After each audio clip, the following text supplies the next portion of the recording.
پاکستان وایي چې مونږ د افغانان وشړو 24 غنټو کې کدا ټول ونه شړل کنه نو بس بیا راشه د مخ رااله زیاتره ماښام ټیم کې وهل کیږي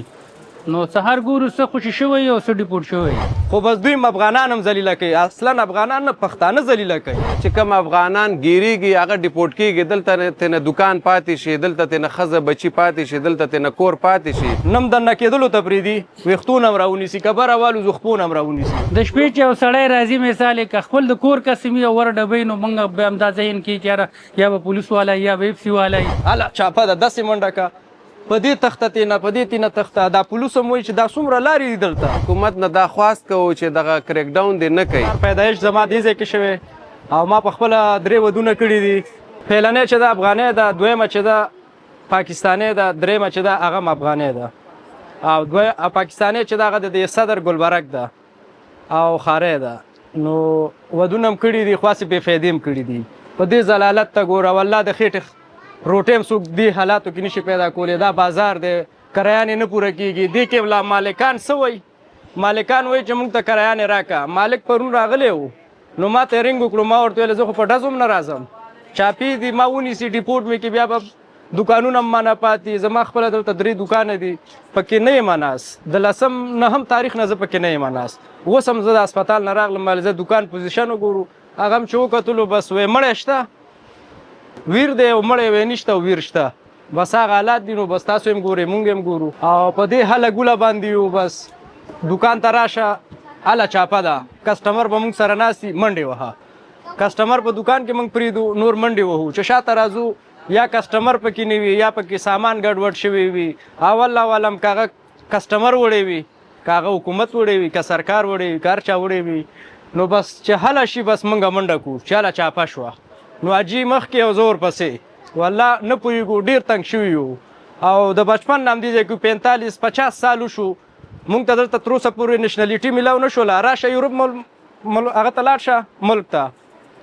15 کاله پکې تېر که تا ته نېشنلټي درکوي دلته پته نه لګي زما نیکه دلته وفات شو زما پلار دا دی بوډا شو زه دا په بوډا کېدلو یم زما بچي نو مونږ ته دلته داسې سپورټ میلاو نه شو هغه ماجر باندې یادېږو اوس هم همغه ماجر یو بیا هم همغه ماجر یو پاکستان پالیسي بل رنګې ده پرې خوستل نشته ده یا داسې کېږي حکومت سره خو نه کېږي بس دې ځای کې یو ګاډی ودروه یو دې ځای کې ګاډی ودروه والله مجال شته که دې ځای کې څوک رادن نه شي خو په دې سایډ راشي او په دې سایډ ته نه ووځي په دې سایډ راشي او په دې سایډ ووځي واپس همغه شانتي بازار خو چې کله پاکستان وایي چې مونږ د افغانان وشړو 2 غنټو 24 غنټو کې کدا ټول ونه شړل کنه نو بس بیا راشه د مخ رااله تور کا خو بس دوی افغانان هم ذلیله کوي اصلا افغانان نه پښتانه ذلیله کوي په همدې منډو مې سر دی هله چاپه د 10 منډه کا په دې تخته تینه په دې تینه تخته دا پولیس هم وایي چې دا څومره لارې دي دلته تاسو تختې مونږ چې رادن نه شو هغه کاس یو دغه هم رادن نه شي ده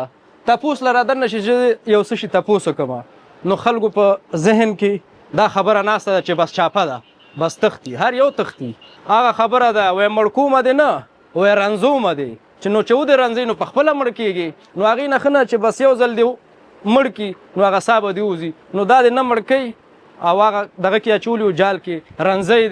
دی چې ورنځي دی نو خامخا یا به مړ کېږي یا به تختی کاروباري سړی چې دی پیسې ورکوي ولې خپل کار خو نه خرابوي که نه که خپل کار خرابوي هغه خو پیسونه هم تېرېږي چې زمونږ کار روزګار دی دلته بچي دي رزق دی سکولونه دي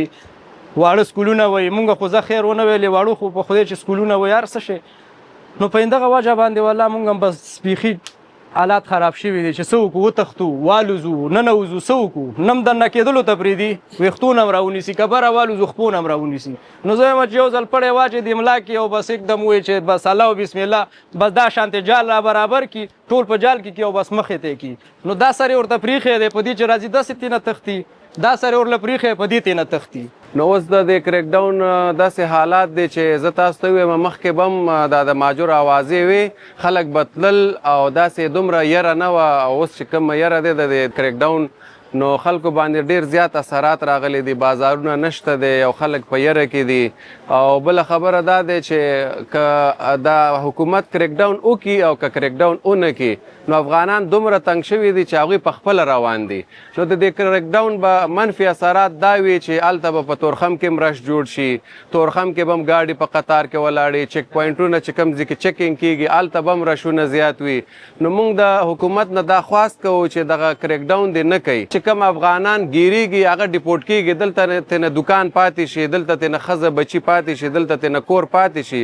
نو چې دا هر څه پاتې شي هغه ډیپورټ شي، دا به ورته څوک بیا مطلب بوزي. ریلاینس تاسو خبره صحیح دی، دا تقریبا د 2016 نه سټارټ شوی دی چې مهاجر ځي مهاجر ځي مهاجر ځي. خو دا خلک سټپ بای سټپ مطلب خپل روزګار کموي. که زه خپل درته ووایم زما په دې مارکیټ کې 15 دکانه دي، صحیح شو، نو زه به دا 15 دکانه په یو دم خو نشم ختمولی. د دې خلکو مطالبه دا چې وایي چې مونږ ته لږ ټایم راکړه، دا وایي چې مثال زما 15 دکانه دي، 3 خرڅ شوي 2 پاتې دي، دا 2 نور خرڅ کړمه، داسې به زه سټپ بای سټپ خپل کاروبار ختموم. که یو دمي څوک خپل روزګار ختموي، زما د 2 کروڑ روپو دکان دی اوس وخت کې په 50 لاک روپۍ څوک نه اخلي، صحیح شو، نو زما د 1.5 کروڑ روپو تاوان دی. صحیح شو، د داسې هر یو سړي دلته انویسټ کړی دی، که هغه د 2 کروڑ روپو دکان دی نو هغه 1 کروڑ روپو پکې مال اچولی دی. نو دوی خو دا 3 کروڑ روپۍ نه په میاشت کې ختمولی شي، نه په 6 میاشتو کې، نه په کال کې، او داسې ختمیږي چې داسې تکړه مثلا بل روزګاري پاکستانی پیدا شي، هغه ترنه دکان هم والي مال هم والي، نو دوی به ځي. مونږ خو د پولیس نه شکایت په دې نشته دی چې مونږ دلته اوس په دې رحیم پلازي کې یو، دا دی ولاړ یو، هېڅ خبره نشته دی. پولیس خو